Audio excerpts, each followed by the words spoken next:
Hello, my dear church boys, and welcome back to St. Robert's Daygame Pickup Podcast, episode number 61. And it's been more than a month since I recorded the last podcast where I'm talking on my own, by myself, without any guests, because the last month I've been focusing on interviewing people because I've met so many amazing people. I met Mark Zolo, also known as the Naughty Nomad. I read both of his most popular books, and that guy is incredible. If you haven't checked out that podcast, you have to listen to it. I did a podcast with a scientist on psychedelic drugs, which is a topic I did the interview for myself because I was very interested in having that conversation. But I also know that I have a few guys in my audience that are very interested in that topic, so I did this interview for them. And of course, to the guys who love the interviews with sugar babies and sex workers, I did an interview with OnlyFans model Heather Madison, which was an interesting chat to a girl that turned out to break a lot of my stereotypes about sex workers. But in this podcast, I want to take time to talk about the big war that's going on in the seduction industry, in the dating industry.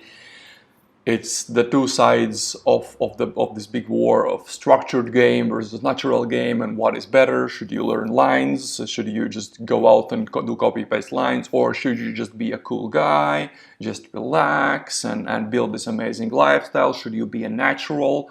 And I want to talk a bit about both sides, both structured and natural game. What are the pros and cons of both sides, why they might seem so attractive to some guys, and why they also might seem why some guys might be very against natural game or very much against structured game. I'll also talk about what makes both of these approaches to game so interesting. Why guys are so interested in natural game? What makes guys so interested in structured game? What's the marketing and the message behind both of those approaches to day game, to seduction?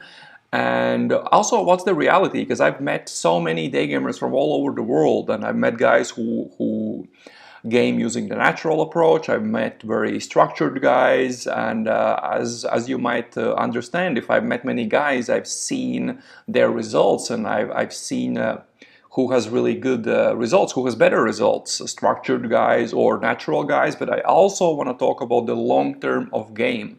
What happens if you game 5 years just using natural game, or what happens if you just game non-stop, just using structured model and keep using the same lines over and over again, and you're overly rigid in your approach to day game. So these are the topics we'll be covering in today's podcast. But before we get into the topic, a few things worth mentioning, or a few announcements. First of all, as you guys know, I record this podcast once a week, maybe once in 2 weeks, really depending on where in the world I am, how busy I am with in-field coaching and Skype coaching calls. So if I have any more information that I want to share with my audience, maybe some cool shit I dig up, or maybe some ideas about games, some trip ideas, or maybe I'm doing an interview and I want to ask my audience, hey guys, what do you want me to ask this guest? Then usually I post all of this stuff to our Daygame Church Telegram group chat, or I send it out to my mailing list. So if you want to make sure you are, let's call it, in the inner circle and you always get the latest information, make sure you are subscribed to the mailing list and are in our group chat, where we have almost 200 guys from literally all over the fucking world. To join both of those things, you can simply go to my website, strobert.blog, that is strobert.blog, and fill out the form in my website. In the welcome email, once you join the mailing list, you will also get the invitation link to join our group chat. And if at any point you don't like the shit that I send or whatever, you can simply unsubscribe from all the future emails, etc. A few updates about the Mexico trip. So as most of you know, I'm going to Mexico in a few days. This Sunday I'm leaving to Mexico, to south of Mexico. We'll be somewhere around the area of Cancun. I'm going with Mr. T. Mario is coming as well, and one guy is already there, and a few guys are joining for coaching. We'll probably throw a New Year's party, bigger or smaller, depending on how many guys show up. and how big of a social circle we'll build there. So if you are tired from the winter and you want to escape and go learn some day game in a place that has both beautiful, exotic local girls, but also many digital nomads, many travelers, many tourists, and which is also a part of the world where many Instagram models go to spend their winter. If that's something you're interested in and you want to come and learn day game there, then I have one more spot available for coaching in December and one more spot available for coaching in January, because I already have some students in December, I already have some students in January. If you're interested in doing the trip, then send me an email to robert@strobert.blog, that is robert@strobert.blog, or simply go to my website. On the top menu, click on Learn Day Game, click on Day Game Coaching, read everything about the Day Game Coaching, the way I coach people, and fill the form at the bottom of the site, and I'll get back to you in, I don't think, more than 24 hours.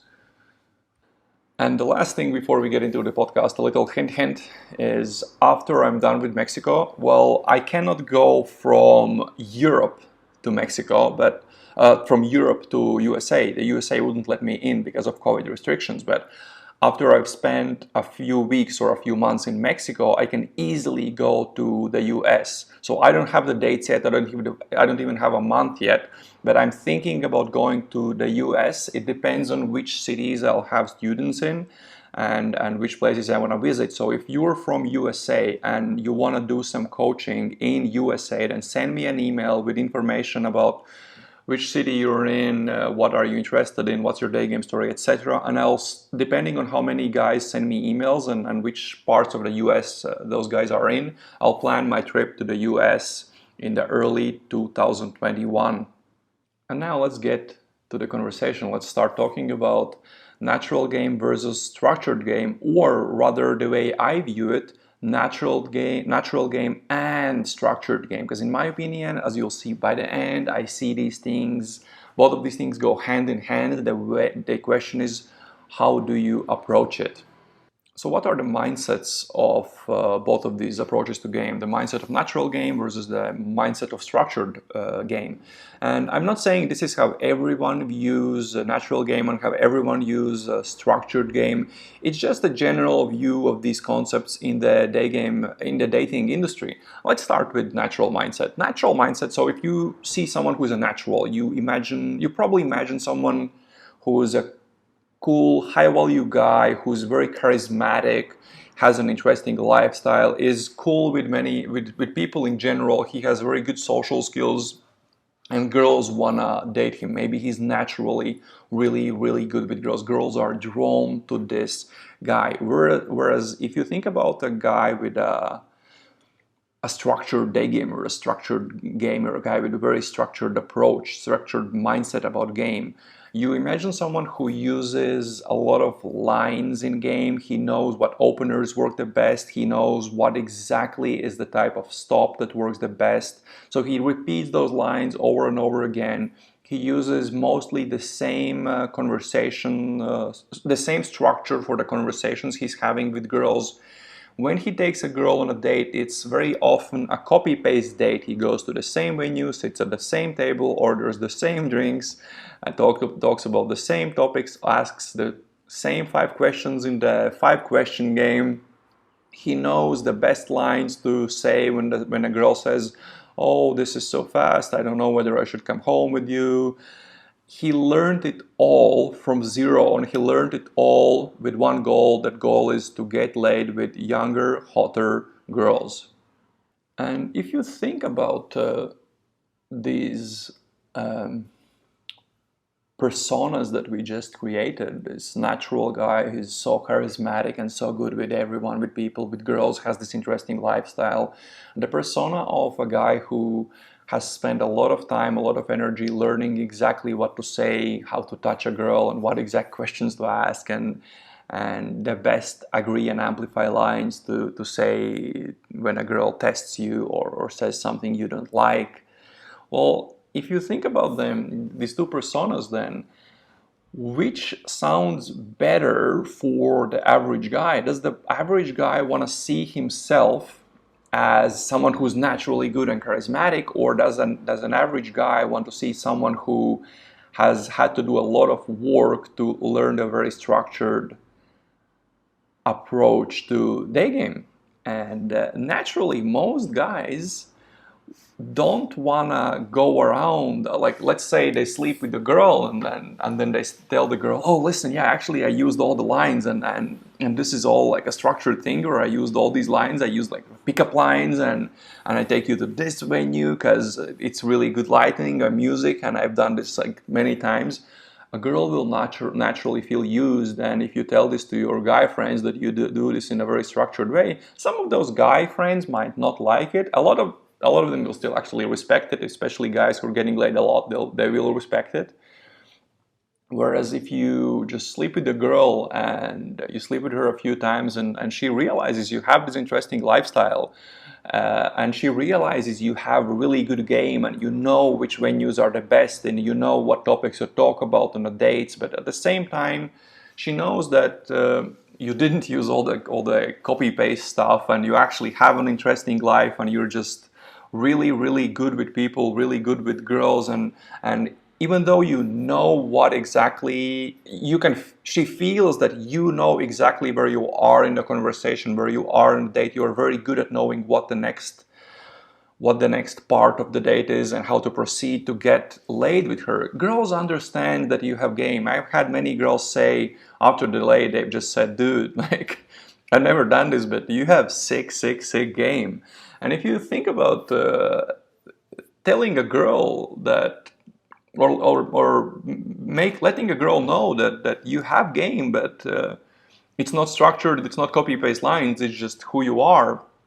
Obviously, most of the guys would prefer to be the persona, or be the kind of guy who is the second type, the natural guy who has this charisma and this ability to naturally lead to the next step of the date, to the next step of the interaction, and do all of those things without necessarily opening his phone and checking, hey, what was the line I'm supposed to say here? Because that's what a lot of guys go through when they're learning game. I've done it. I've been when I go to a bathroom during a date, I will look in a mirror and I will ask myself, okay, dude, where exactly are you in a date right now? And what is the next step you should take right now to take this girl home? What does the structure say? Where exactly am I? And well, do you want to be that guy 10 years from now, or do you want to be the guy that's naturally charismatic and good with girls? Most likely, in the long term, your goal is to be a natural. And let's talk a bit more about that, about long-term goal of being a natural. You probably don't want to be the guy 10 years from now who does weird things just to get laid. For example, when more than a year ago, in October 2019, we were a bunch of guys that went on a longer day game trip to Belgrade, Serbia. One of our guys, Mr. V from Belgium, he met one of the most known day gamers in the world. And he sees the day gamer, he starts chatting with the guy, but the day gamer was wearing a suit. Whereas he's not a business type of guy who wears suits normally. And when Mr. V asked him, hey dude, why are you in a suit? And he just said, well, like, I'm trying to see how suit works in this environment and whether that gets me laid more. So to me personally, if I'm going on a day game trip and I'm not someone who wears suits, then I am not gonna wear a suit just to get laid more. To me, that sounds really, really weird, and that's not the kind of guy that I wanna be, and I assume that's not the type of guy you wanna be, that wears a suit just to get laid more. And here I have to kind of pause a little bit and talk about when we talk about, for example, in the podcast about you have how to be fuckable, or when that conversations I've had about style, I do teach guys to change their style. But the goal to change their style, of changing their style, isn't necessarily to pretend to be someone you're not. It's to bring out that hidden, deeper side that many guys suppressed and they never let that side out. So when they change that style, it brings out this a bit more of a rebel, a bit more of a free thinker, guy who can have fun, who can live a more interesting life. So it's more about expressing something that's already inside of you rather than pretending to be someone you're not. So that's a small comment I wanted to make on this. Is there's a bit of a difference between uh, dressing more interesting and having a better style, and between that and wearing a suit just because that gets you laid more. So you have to understand that. Probably your long-term goal, if you talk about natural game, is you want to build an interesting life. For me, that's traveling, that's training, doing Brazilian Jiu-Jitsu on many different sports. That, like for example, surfing in Porto, Portugal, where I'm right now. It's making money doing what I love. And I have an important question that I ask myself once a month. If I had so much money, I would never have to work again. I would never have to worry about money again. But there is a rule that I would still have to work. I would still have to do something. What would I do? And if that thing is anything else than what I do right now, then I will change what I'm doing. I will adapt and make sure I'm really enjoying what I do. And also, it's my ideal life is spending time with other people I find interesting, people who are also building amazing lifestyles, doing what they love, and things that they would do for free. For me, that's also exploring weird topics I'm interested in. I don't know, for example, well, we can take psychedelics as an example, and girls. Obviously, lots of beautiful and interesting girls and adventures and experiences with them. That's my long-term look at what an interesting life looks like, what a natural approach to my game could look like in the long term. But the question you have to ask is, will that lifestyle necessarily bring you girls? If you are this interesting guy with interesting traveling lifestyle, you're working out, training, you're making money doing what you love, and you're this amazing high value dude, well, does this lifestyle bring you more girls? For some guys, yes, sometimes it will, with a little bit of help from game. For example, I know a guy I met him in Budapest. He's originally from Belgium, and he's an interesting, positive character. I loved hanging out with him. He's one of the guys that I'll meet in Mexico. He's already there, and he's a good-looking dude. Takes care of his health. Was like working out, lifting a lot. He has long hair, a beard. Really good-looking dude. He's a photographer. Travels the world all the time. Makes photos of chicks, lives a really cool lifestyle. He's a really high value, very interesting guy. And when you take a bit of game and add it to a lifestyle like that, boom, that guy started to get laid in Budapest, and he was doing quite good. So he's quite successful in a way, quite successful in game. So when you take a guy like that and you add a bit of game on top of that, well, some guys will just start getting laid because they're young, good looking, etc., etc. But for most guys, getting ripped and traveling a lot and whatever else, it doesn't necessarily get you laid. We had this conversation recently in the group chat where some guys were discussing how hard it was to day game during the lockdowns, and a few guys said, "Oh yeah, actually it was so much easier to get ripped during the lockdown than getting laid." And several other guys agreed, and they started talking about it. And I was just thinking, well, yeah, that's if you don't have good game, then that's true. You can spend all your time getting ripped and still not getting laid. But at the same time, I didn't post it in a chat, but I have a list. I do have a list of girls that I've slept with, and I have the dates of delays. So I looked at it and I checked it. I checked out, okay, when did the lockdown start? And what happened with my game and with my lays during the lockdown time? And I saw that, well, even during the lockdown, I was still getting laid. Some of it was from Daygame, some of it was from social circle. I did a little bit of Instagram and online game, because you couldn't really Daygame that much, but I saw that, fuck that. For some guys, it's easier to get ripped, but that's because you haven't worked in your game enough. And if you work in your game enough, boom, you can get laid without having that six-pack. And the same guys that said it's so much easier to get ripped, they were the same guys that a while back were talking about how they wanted to get ripped and have the six-pack to get laid, but what they later realized is they didn't get the looks from the chicks or the comments from the chicks. They got looks and comments from the other guys who wanted to talk about lifting and getting six-packs and getting ripped. So the effect definitely wasn't what they expected. So building this lifestyle that you view as this amazing natural kind of thing that natural guys are into, it doesn't mean you will get laid at all. Both approaches to game more or less work. The natural game works and the structured game works. The question is, what are the percentages? So if 100 people went on a natural game bootcamp and learned natural game for, let's say, 5 days, versus you take 100 guys and send them to a structured day bootcamp, or like they're getting one-on-one for 5 days, or they're learning structural day game.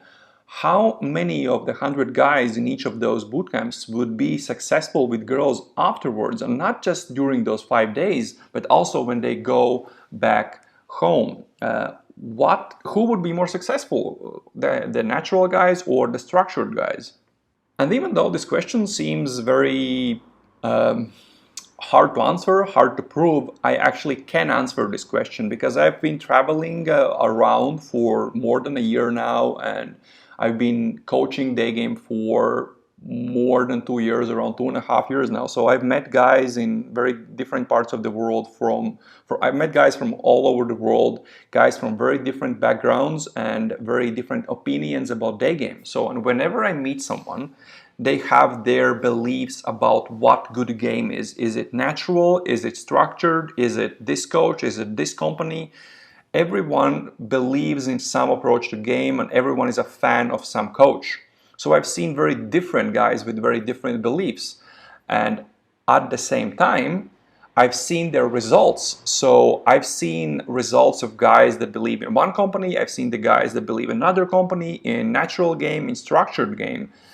And hands down, I can tell you that I've met good guys who learned from natural game. I've met really good guys who learned in a structured way, but from the percentage wise, the percentage of guys who I've met who have been learning in a structured way, those guys were much, much better than the natural guys. I've met only a few guys that learned from using the natural approach that were getting laid from game, and those guys were in their early 20s, good-looking guys, having good jobs or businesses, mostly businesses, and living an interesting lifestyle. So they added a bit of game, and at that point, if you have this value, then a bit of game can be all you need if you are cool enough dude.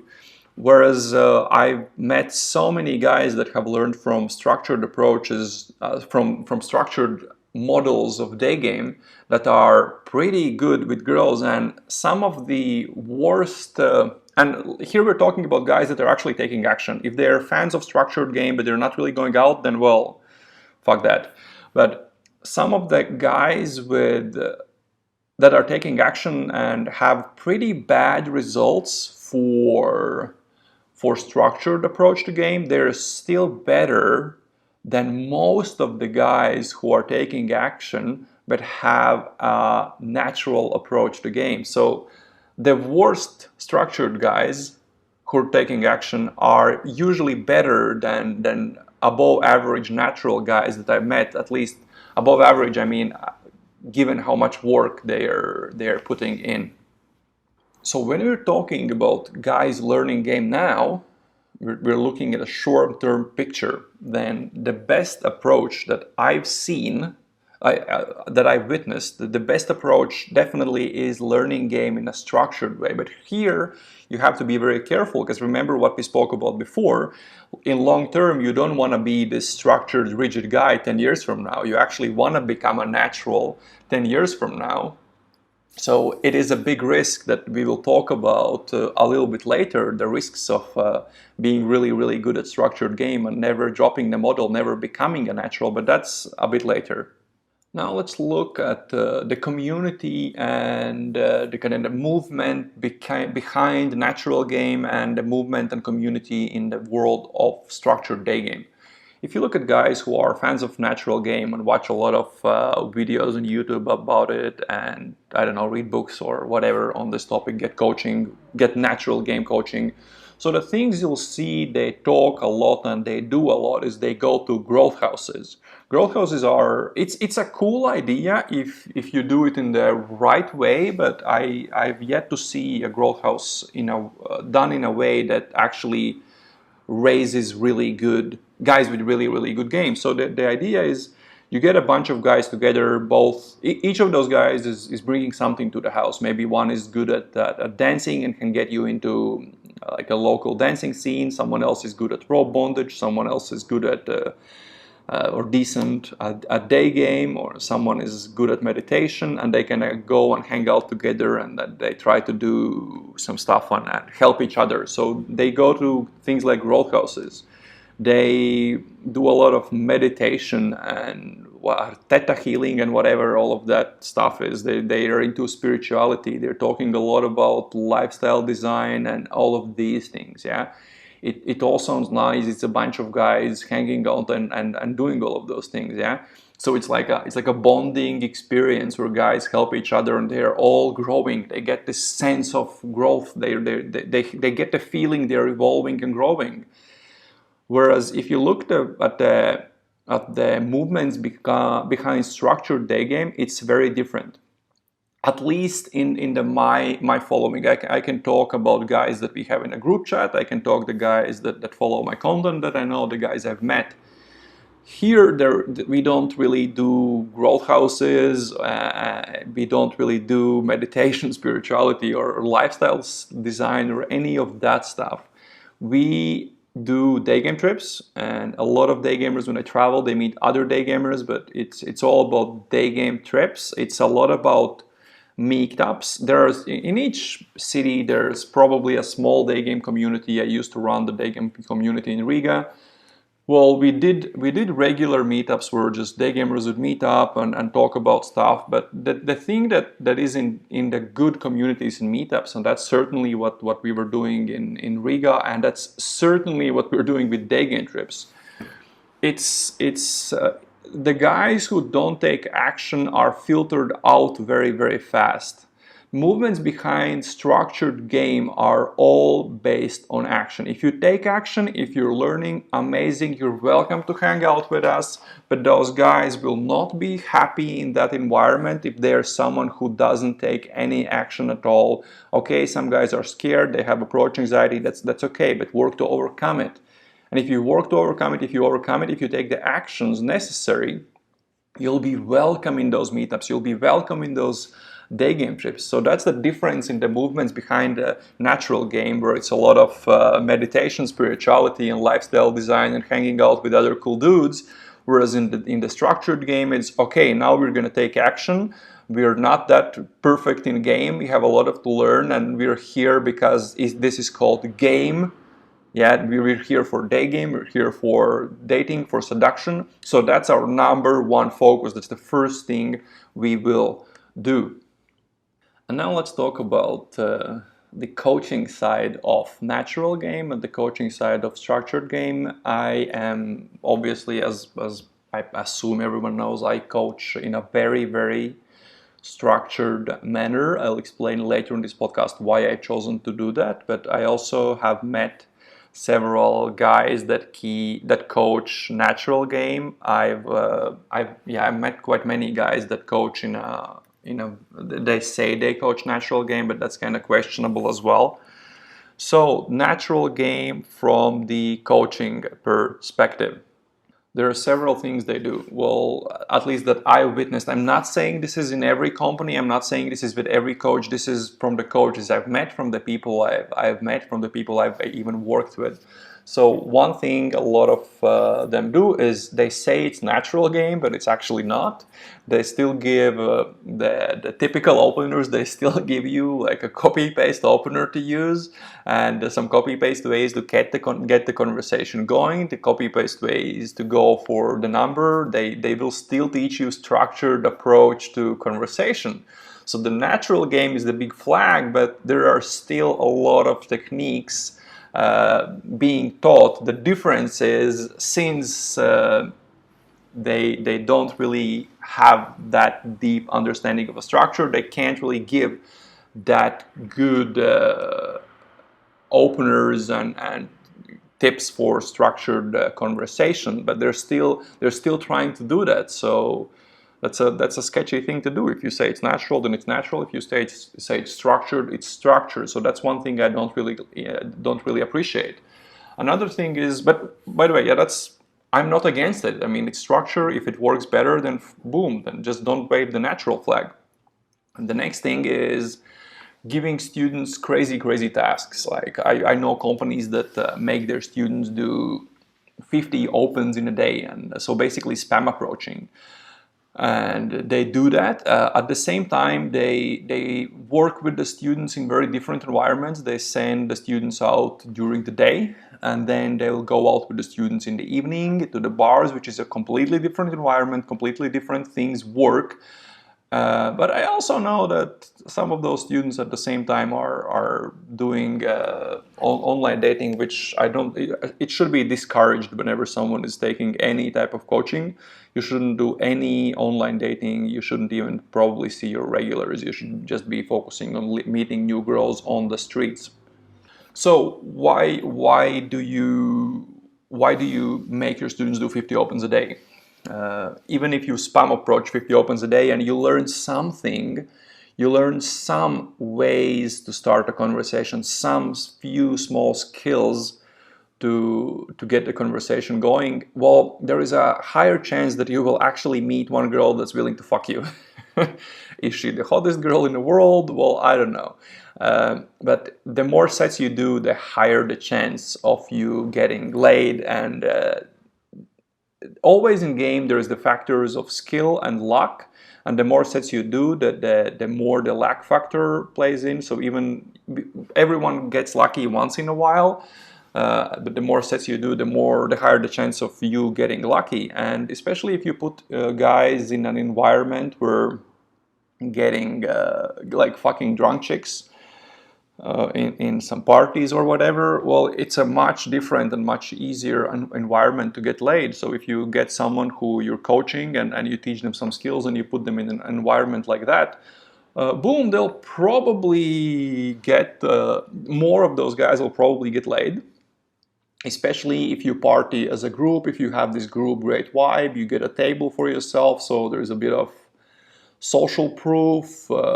It's much easier to get some of those guys laid. But remember what I told you earlier, you send 100 guys to a natural game bootcamp and 100 guys to a structured game bootcamp. Well, how many of those 100 guys will be good a month, 3 months, or whatever after the bootcamp? That's the biggest question, the biggest risk.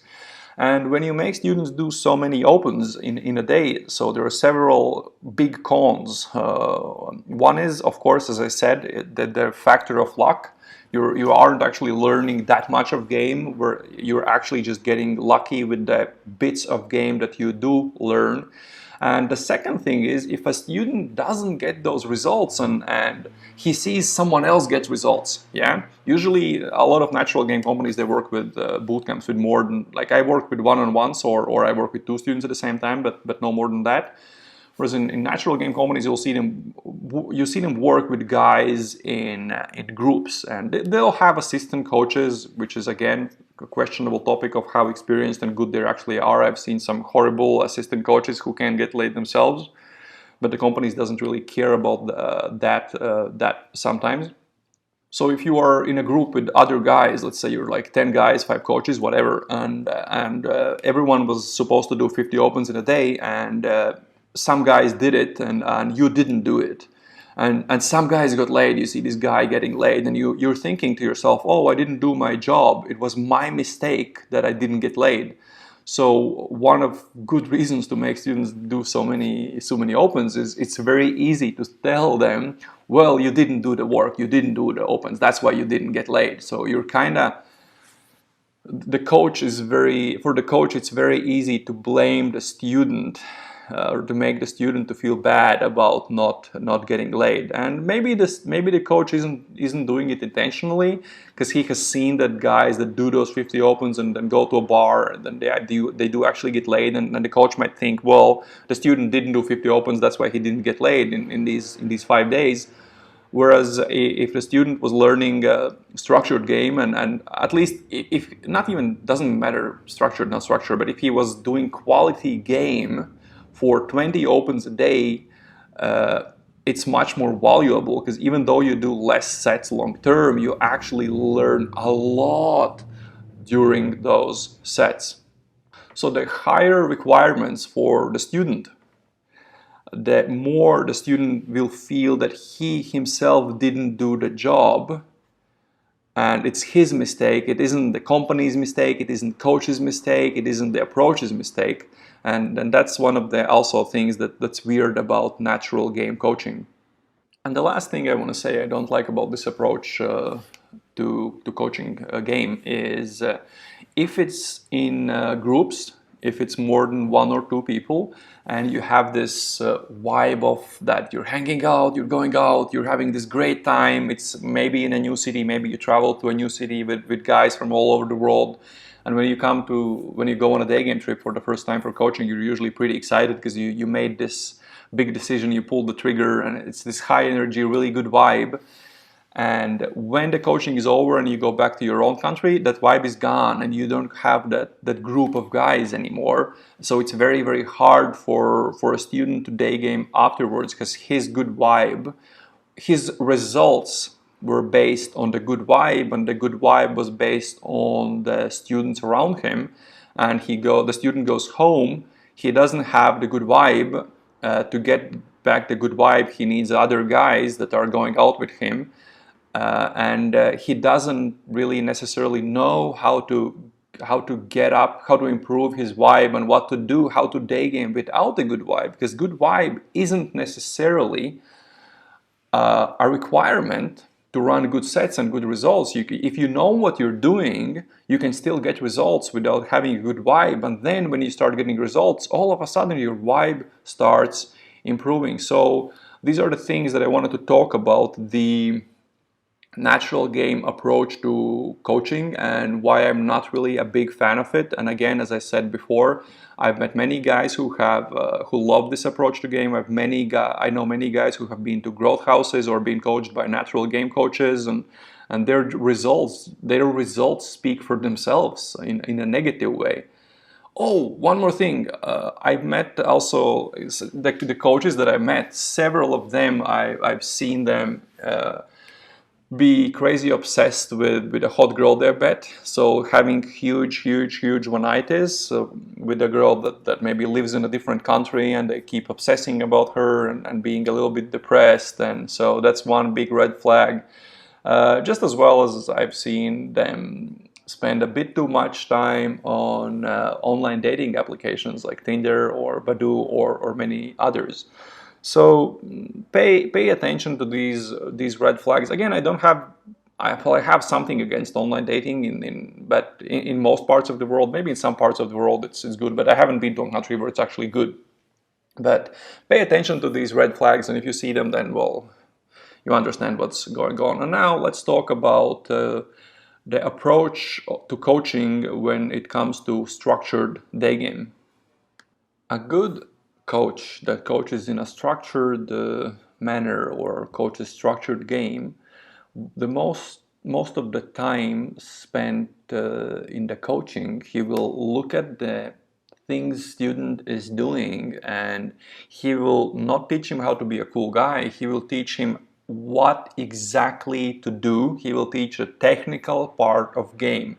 For example, when I coach a student, the first thing I look at is I'll say to the student, I'm not even going to do a demo first. I'll just send a student and say, hey, open that girl, show me what you got, and we'll work from there. Obviously, I've sent them a few videos to watch before that, so they understand what we'll be doing. But they go in, and I look at their open, and I look at very technical things of their open. How did they approach the girl? What was with the eye contact? What was with the smile? Were they in front of the girl? Were they too close from the girl? Were they too far from the girl? What was with their voice? Too loud? Too quiet? Too shaky? Too low? Too high? Whatever. There are very many things to look at. So a good coach will look at very technical things of students' day game, and he will point out what exactly are the changes the student has to make in his open, in his sets, in his conversations, closing, etc.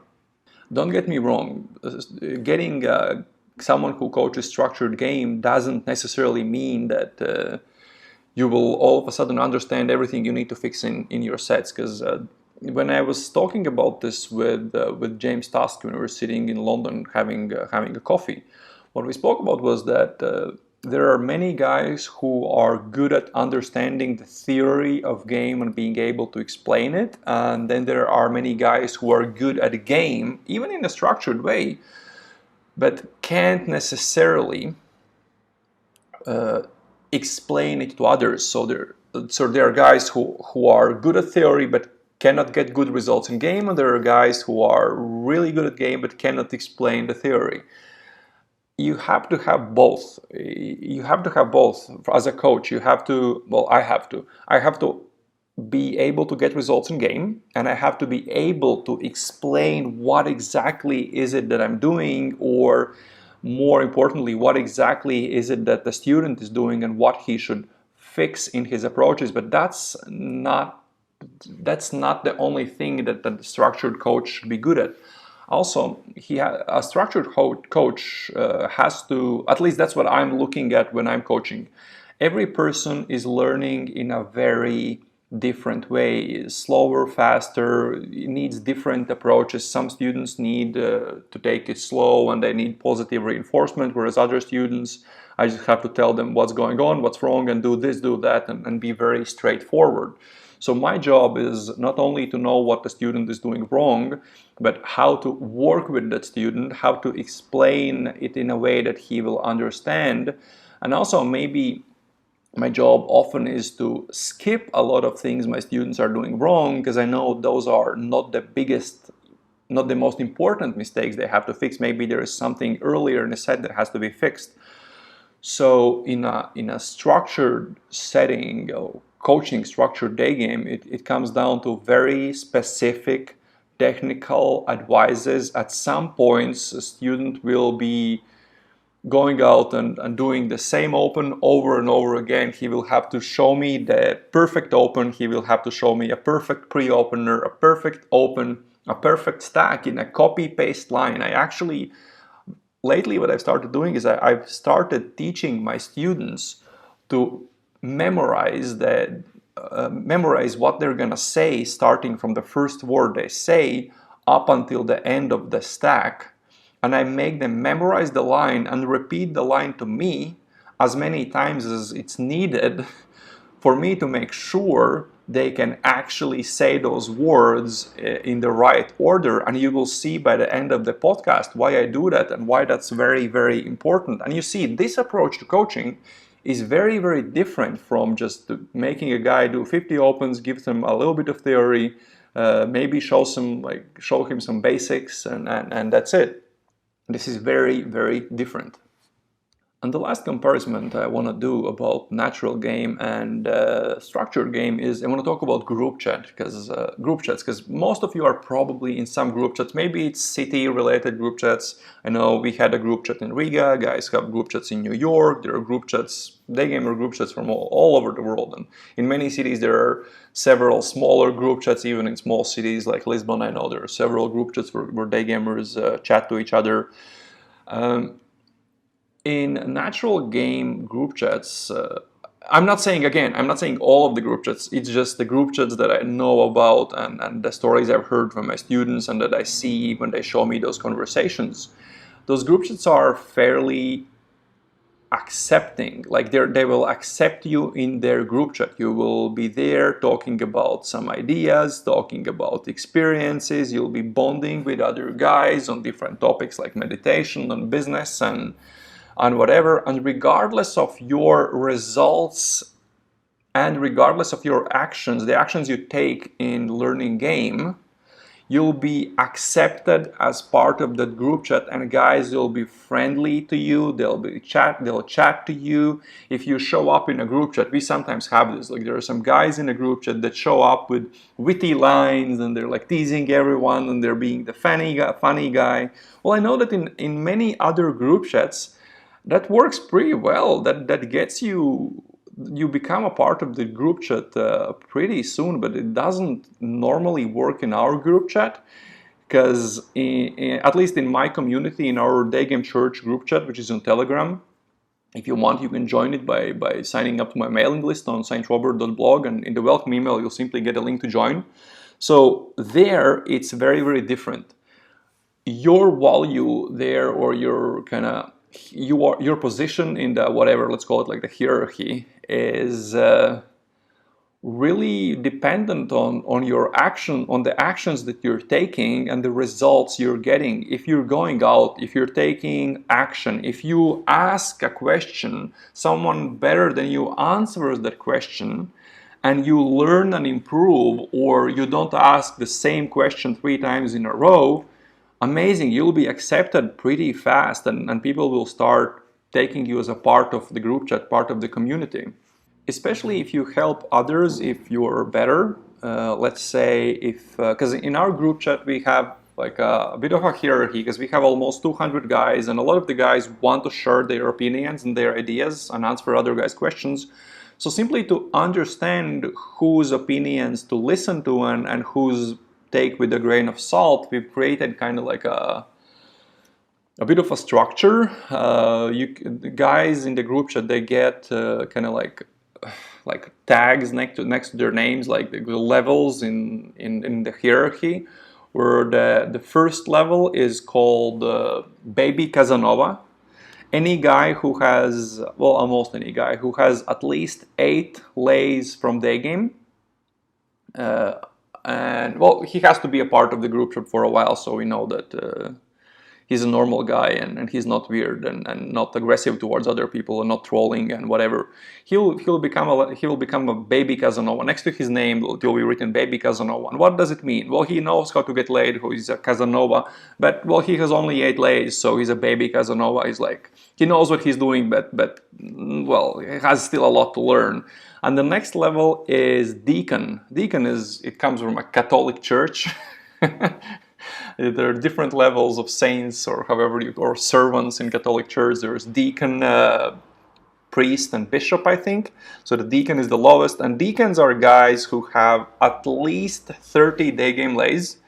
Those Daygame lays have to be with a decent open to lay ratio. So if the guy opens 200 girls and then only gets laid, that doesn't really count. And deacons, well, they have to know other guys in a group chat that are really, really good. Basically, if someone shows up in a group chat and says, I have 100 Daygame lays, and doesn't help others, then no one really cares about him and he doesn't get a status. Guys that are deacon level know how to get laid, and they can give good advice to others. And if you do that, you'll be accepted. Well, first of all, when you look at the guys who give advice, you kind of understand who to listen to and who not to listen to. So it's very valued when experienced guys give their opinions, whereas it's understood by most people in the group chat that if someone who doesn't go out, and it's pretty clear who in the group chat goes out and who doesn't, and the guys who show up and they have their jokes and their witty attitude, but everyone knows they don't go out, well, when they share their experience and they don't have that Baby Casanova deacon next to their name, everyone knows not to listen to them. And acceptance in our community is based on your actions. If you're going out, if you're taking action, if you're learning and improving, first of all, we will accept you. Second, we will gladly answer your questions. If I see a good question and no one can answer, I will answer that question. I will create podcasts to answer that question. I will create videos to answer that question, because I see that this guy is taking action, he's doing stuff, and I can help him to get even better results. But if you're not taking action, you're probably not going to be taken care of. Basically, if you don't take action, no one cares. No one cares about you. If you take action, can act on good advice from more experienced guys, amazing. We will help you. If you want to whine about your problems or talk about meditation, those guys don't last long. Whereas in other chats, they would get support, they would get their questions answered. We're basically a group of guys who take action. We day game wherever we live, we work on our game, we make sure we're improving, and we help others who are willing to take action and implement the advice. We travel, we day game together, but at the same time, many of us also work on our health, fitness, businesses, and we talk about those things as well. But the one big thing uniting all of us is the reason why we are in this group chat. It's a community of day gamers. So we take action to get better at meeting girls. I don't know about other group chats, I can only speak about our community. In our community, we put day game first. It's the first most important topic that we will talk about because that's what unites me. Whereas I know that in many natural game group chats, they'll talk about many topics, and then they'll talk a little bit about game and deal with someone's inability to take action because I don't know, their mother neglected them in a childhood, so they have to vent about it in the chat, or others will help them to overcome the thing. Or get a therapist and solve the thing. And take fucking action. Well, for the last many minutes, I've been talking about how amazing structured game is, how much better communities around structured game is, and how much better the guys who learn that way are, and how everyone's getting laid, and blah blah blah blah blah blah blah blah blah. But I promised you that we will talk about risks of structured game in the long term, and the risks really are there. So if you've been around day game community for a while and you look at the old names of day gamers, the guys, even not even day gamers, like the big names in pickup communities in general, if you've been around long enough, then you've seen those guys change. And the question is, if you learn game with the goal of getting laid non-stop, and you sometimes use weird things like you'll send a voice message to a girl, but to leave an impression that you aren't sitting home and don't have a social life, you will open YouTube and play and a search for stuff like bar background noises, and you will play that and send a voice message to a girl so that she thinks you're out and you're doing stuff. I've experimented with many of these things, by the way. Like, that's why I'm saying this. I've done all of it when I was learning game, and it's kind of fun thing to learn.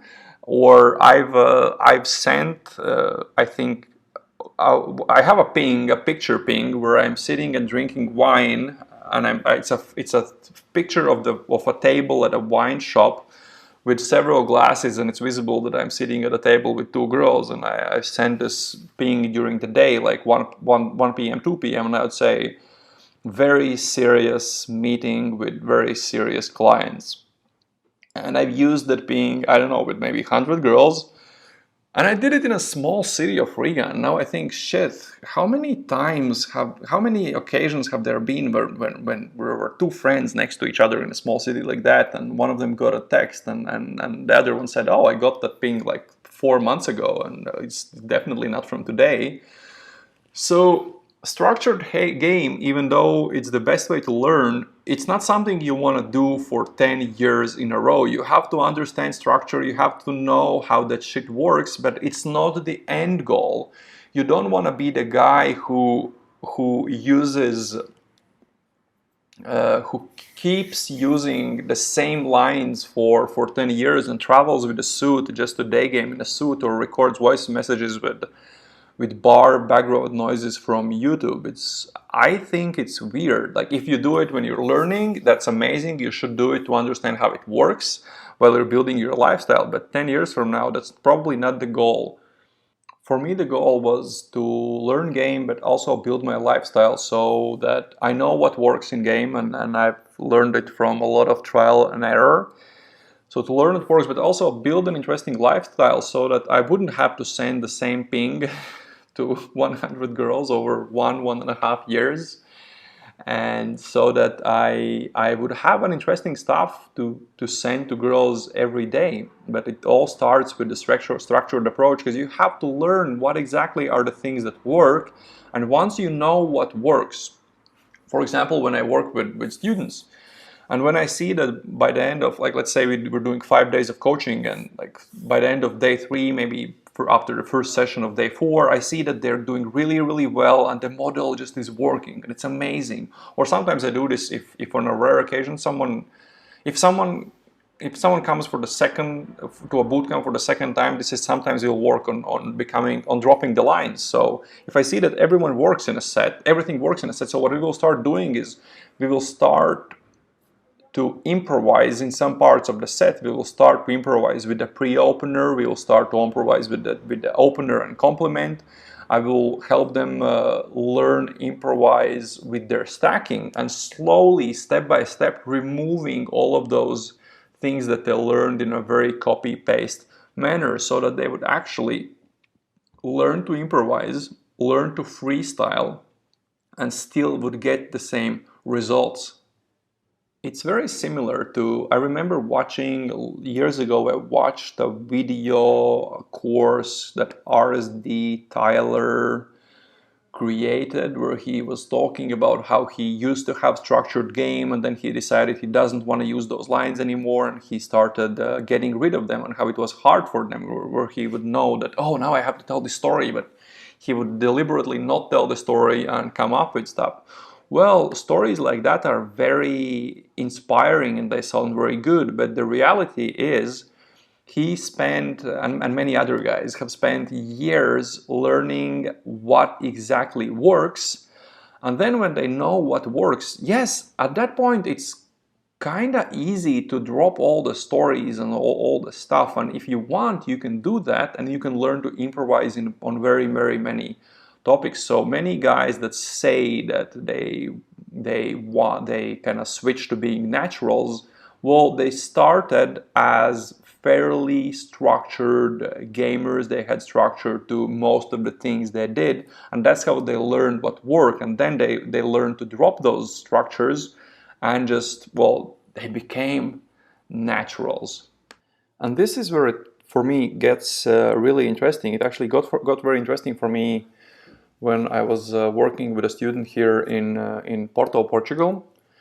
I was, I kind of started looking and thinking about it earlier, but this was the student who I think put it in words, and he was the first student who pointed it out on himself without me telling it to him, was the value of structure, and how structure helps you be more natural, actually. And this was a very big aha moment for me. And what I'm talking about is, well, girls like a confident guy who feels free and comfortable talking to girls. He looks natural, like his approach, the way he talks and communicates, is like, it looks like it's coming natural.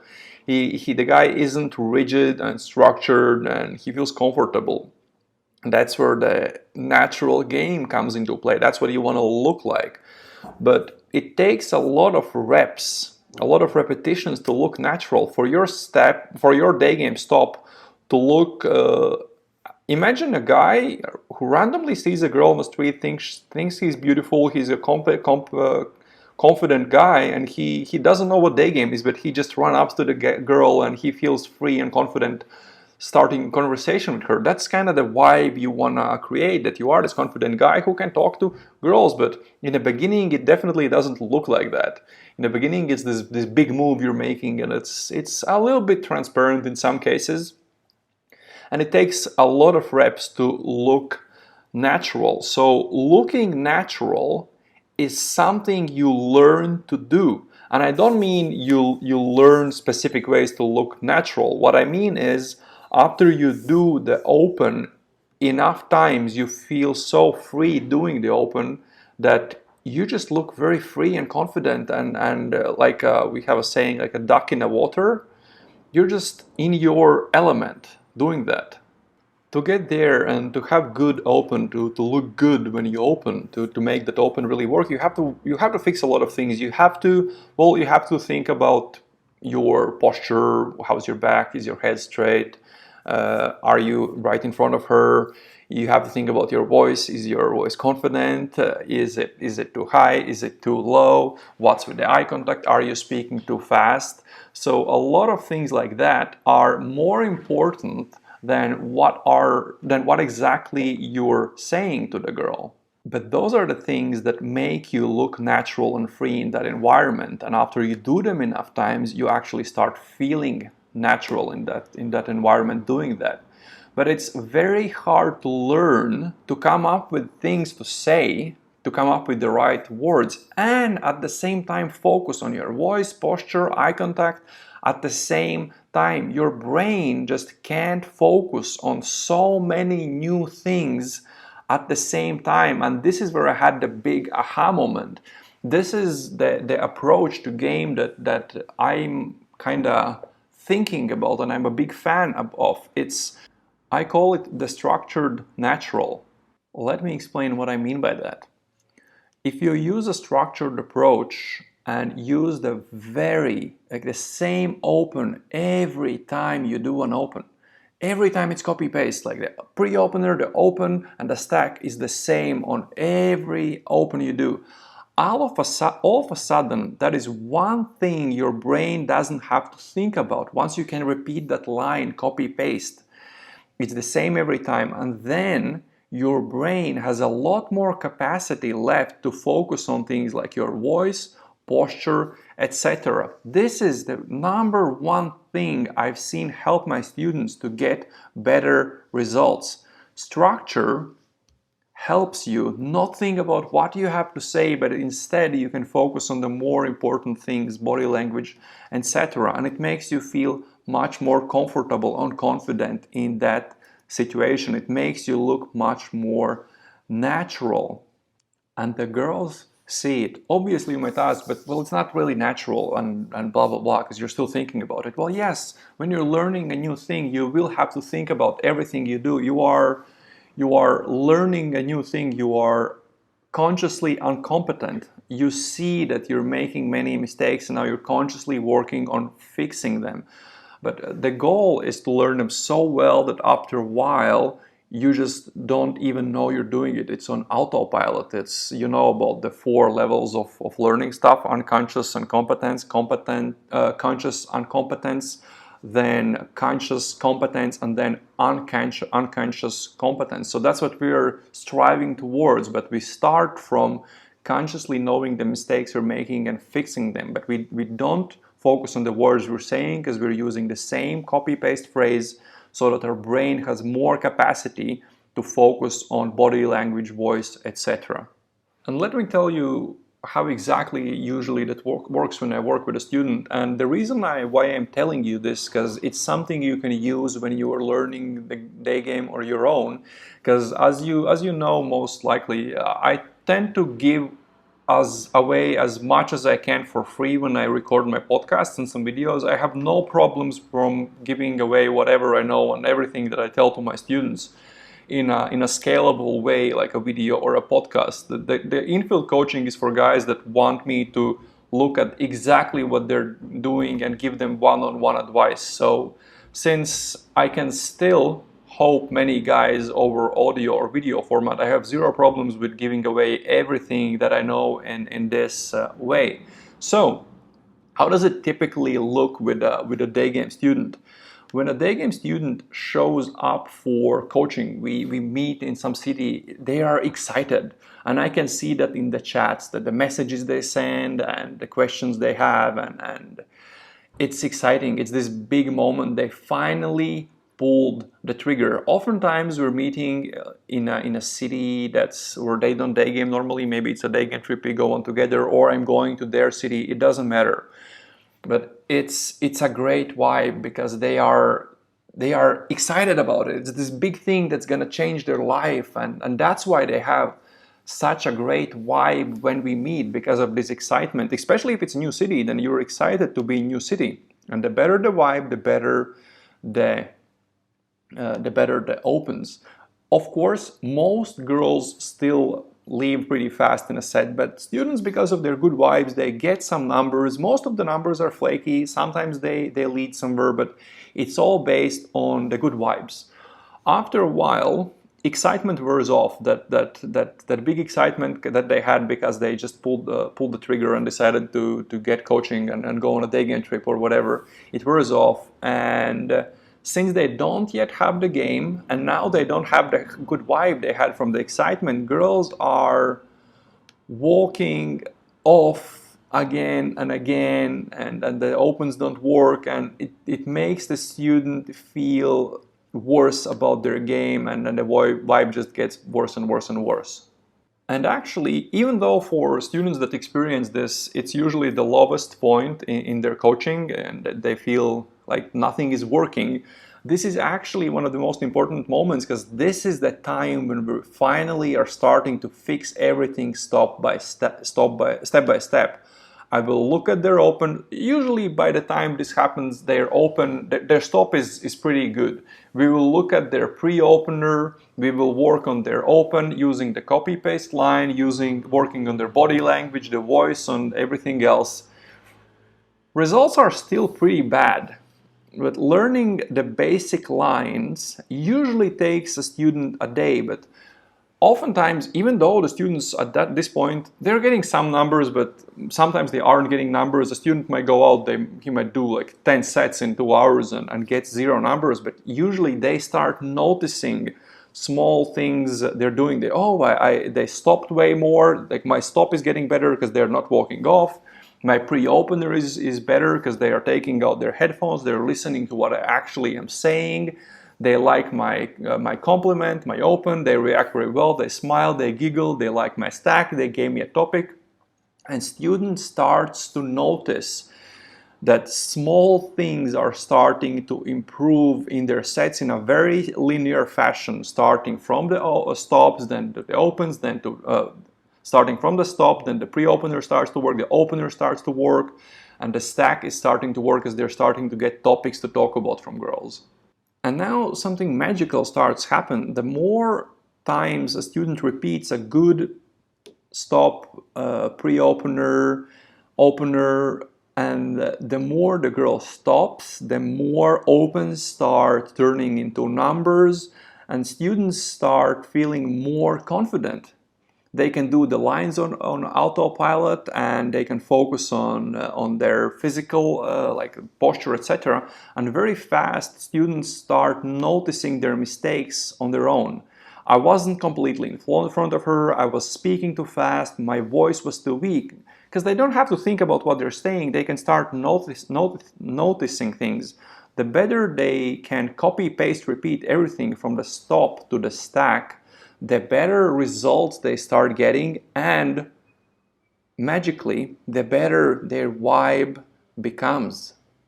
And then they have good vibe and it ends in good sets, but at this point it's not just good vibe, it's also they know what to say. They've learned how to get girls interested, how to get topics, and then how to storytell, how to challenge girls, how to tease girls, how to get girls to qualify, how to close strong, etc., etc., etc. So in the beginning of the coaching, they had good vibe, but no game. And by the end, they usually oftentimes have both good vibes and good game. They went through this. They went through this magical kind of like the circle of from bad vibe to shit vibe to again good vibe.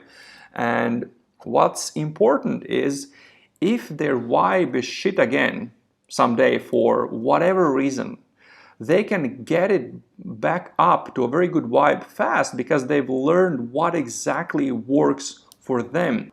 So when nothing works, they can get back to really structured, rigid game and rebuild their good vibe by doing 1, 2, 3 days of day game, depending on how much time they've had off. I've had months off where I needed a week or two to get back, or I've had times where I haven't day gamed for a few months and I can get back to running decent sets in just a few days. And the more in control a student feels in the beginning of a set, the more they can learn about the girl and find out what to do further in the conversation. So that's the beauty of having the structure. It's not vibe dependent, and you don't really need the good vibe to get results. You can rely on the structure, you can rely on the skill set, and then rebuild your good vibe pretty fast. And then you can again tone down on the structure a bit, stop using all the copy paste lines, and rely of just being this interesting, fun character that girls love being around. And I understand that this podcast explains you the value of structured game, or the value of learning in a structured manner. It also explains why the long-term goal of being a really structured day gamer from 10 years from now isn't really the best idea. The best idea, obviously, 10 years from now is you're just going to want to be an interesting guy and that people love to be around and that girls love to hang out with.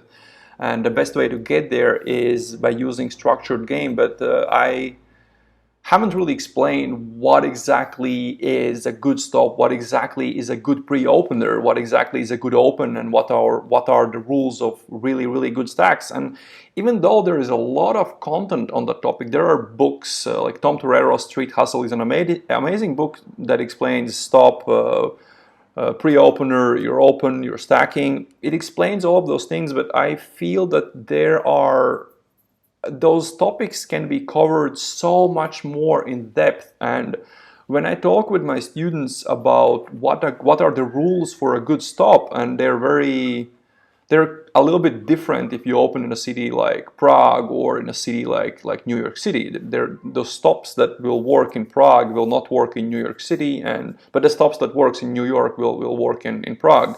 So there are some very small technical nuances that I usually explain to my students and that are the base of why they understand those elements of the day game set so well and why they can get those results that they're usually getting. But I haven't found them explained anywhere on the internet. So what I've decided to do, and by the way, I never wanted to create videos on day game advice, because I've always found that stuff has been explained over and over again on hundreds of YouTube videos, probably hundreds of channels on the YouTube and books, and there's so much content on this topic. I never wanted to create day game content as in videos and explaining day game, but I've realized that these small technical nuances that I teach my students is the one thing that I've never found anywhere else, and I think it's incredibly important because all the books and videos that I've read and seen, they just give you like an overview of what a good open might look like or what a good stack is.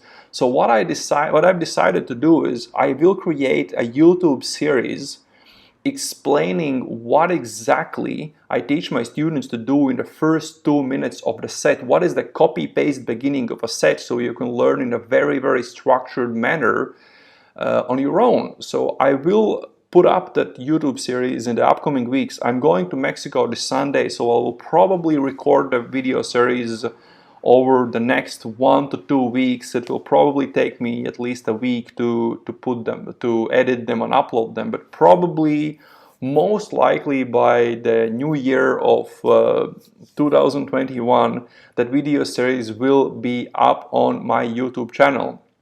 If you want to be sure you don't miss that YouTube series, the best thing to do, well, you can go and subscribe to my YouTube channel on YouTube. Just search St. Robert Daygame, St. Robert Daygame. But it's like, YouTube, there's so many stuff and it's very likely that you will miss it. So the best thing, again, is to make sure you are on our mailing list and you are in our Daygame Church Telegram group chat. And as I told in the beginning of a podcast, if you want to join both of those things, just head over to my website, strobert.blog, and fill the form on top of the website. You will be added to the mailing list and get like 1, 2, 3, I don't know, like a few emails a week from me about game. and you will also get a link to join our Telegram church group chat, where I will send those videos as soon as I publish them, both to my mailing list and in the Daygame church group chat. So do those things if you want to be sure you don't miss out on anything. Also, as I said in the beginning, if you want to escape the winter in US and you want to come down to Mexico and learn some day game in Mexico, where you want me to look on what exactly you're doing and work with you one-on-one, then shoot me an email to robert@strobert.blog, and I'll see you in Mexico. If you liked this podcast and you think it was worth your time and you learned a lot, then if you're watching this on YouTube, please give this video a thumbs up. If you're listening to this on iTunes or Spotify or any other platform, please give this podcast a 5-star review. It simply helps me get this podcast in front of more people and help more people learn day game and improve their dating lives. And also, if you have a wing who would benefit from listening to this podcast, just send it to your wing. That's it for today, guys. Thank you for listening, and goodbye.